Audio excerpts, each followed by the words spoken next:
Hello and welcome back, all you legendary lunatics out there. I'm your host, Lord Papa Lunacy. Welcome back. I've missed you. Have you missed me? You have?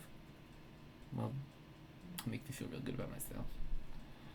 I'd love to do this back and forth all day, but unfortunately, unlike Dora the Explorer, I am not very professional at this back and forth with only one person talking. But, if this interests you, maybe we'll make one like it. If find your own adventure Dora the Explorer-esque horror story. I don't know. What am I getting into? I don't know. I'm about to have a drink. Hang on. Oof. I picked a wrong mixer for that whiskey. Okay. This is another creepypasta. Tonight's story: Why I don't go trick-or-treating anymore, by G. Montavon. Without further ado, let's get into it.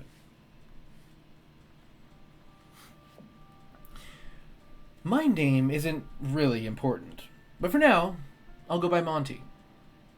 A little backstory. I grew up in a small town just outside of Hartford, Connecticut. Real nice place, where everyone knows everyone. You never locked your doors. Had a real charm to it. Nicest bunch of folks you ever met, really. We were all one big family. So this all happened in 2005. I was 10 at the time. My friend Adam, Timmy, and Jared, well, we were out trick-or-treating. We were, in all honesty, a bunch of little ornery shits. We weren't malicious in any way. We just kind of liked to pull pranks here and there.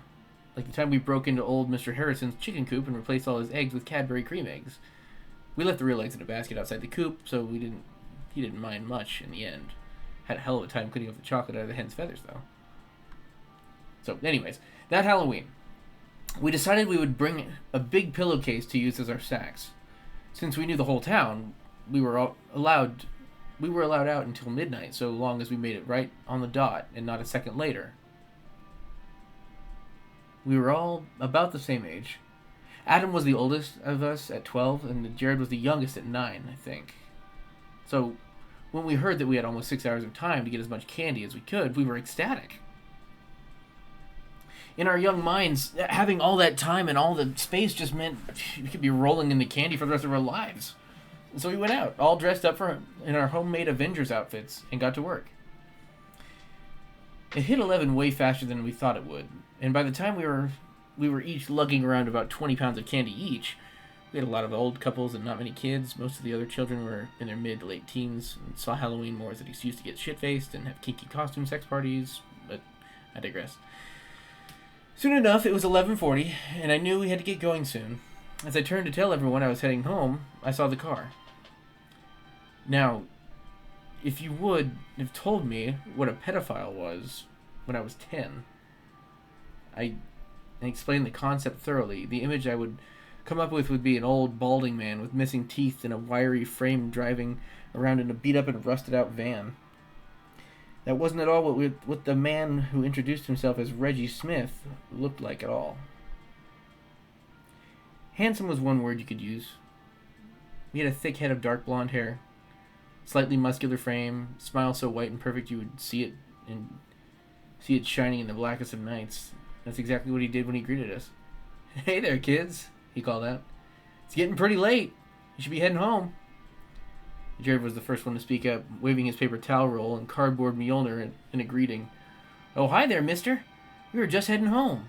Jared pointed to the sack as he held out his other hand. "Look at all the candy we got."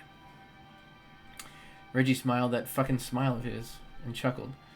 "Hey, that sure is a lot. Say, you kids want some more? I think I might have some." "Ah, here they are."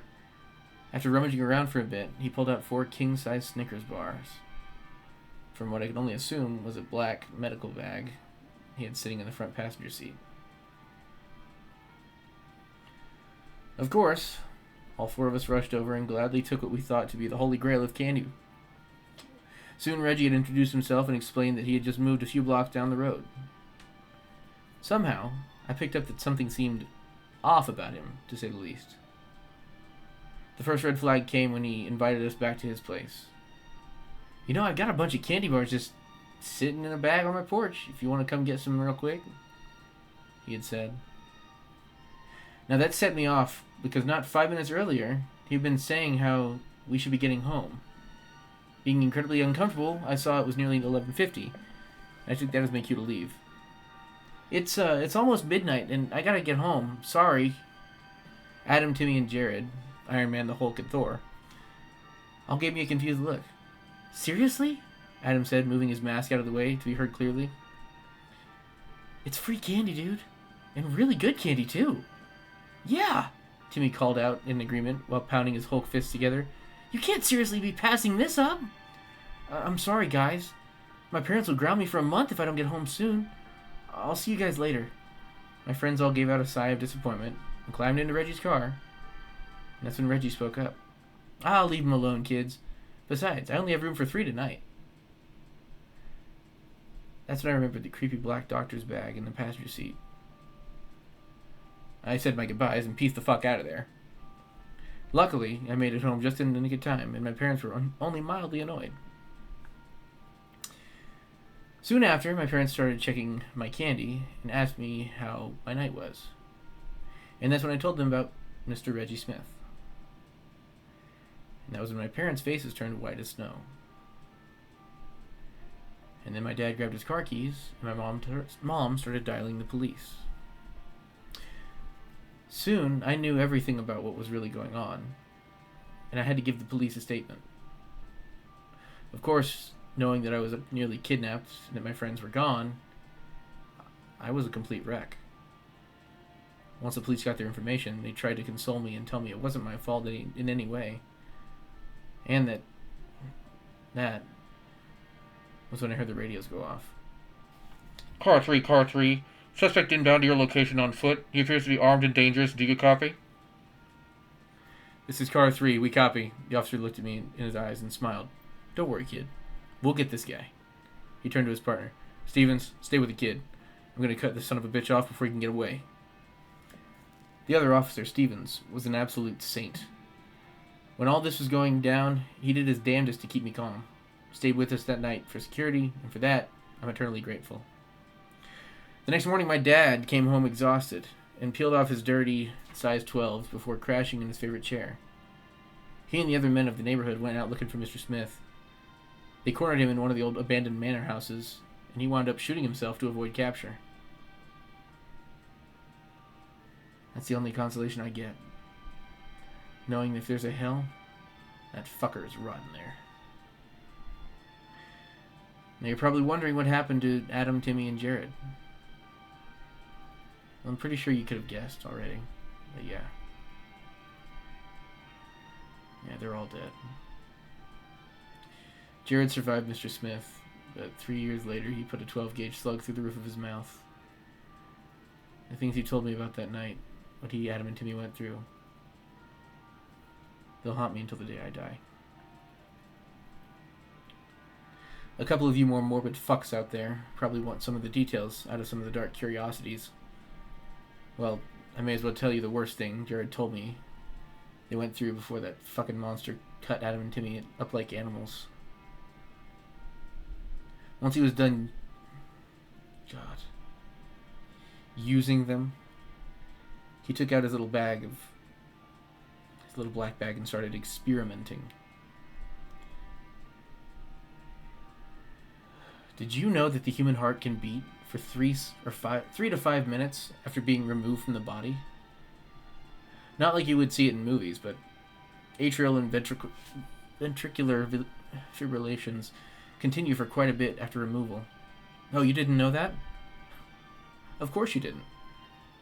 Neither did Adam. But he found out 30 minutes after meeting Mr. Smith. I bet you also didn't know that the lungs cannot function if they're exposed to open air. Or maybe you, Tim, but Timmy sure as fuck didn't. He didn't deserve to go out like that. I'm 23 now, and after 3 years of therapy and support, I have a beautiful wife and a child on the way. Once my little Teresa's born, I'm not going to let her go out of my sight for a second, let alone let her go trick-or-treating. I refuse to let anything remotely like that happen to my little girl. So I'll buy her a big bag of candy every year, just to keep her happy. There is one thing that continues to bother me, though. Before he killed himself, Jared said Mr. Smith didn't have a gun on him. Never had one, in fact. He did have several scalpels and medical instruments, but no firearm of any kind. The autopsy report showed Mr. Smith died after receiving a single .45 round to the side of the head, from where he shot himself, it seems. What that doesn't explain, though, is why Mr. Smith's autopsy also turned up several ruptured organs and fractures consistent with that. What would happen if a size 12 combat boot were to have repeatedly stomped his chest, neck, and pelvis? Why nobody outside of our little town knows what happened that Halloween night? I guess some questions are better left unanswered.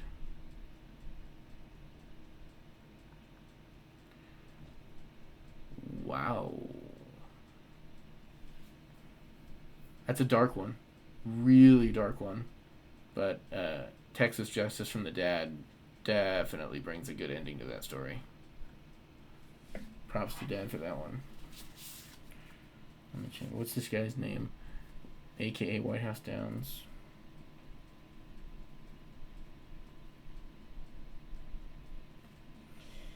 Yeah, no, that's a good one. I like that one a lot. It's very dark, very sad. I feel bad for the kids. That's a fucked up story. But I like that one a lot.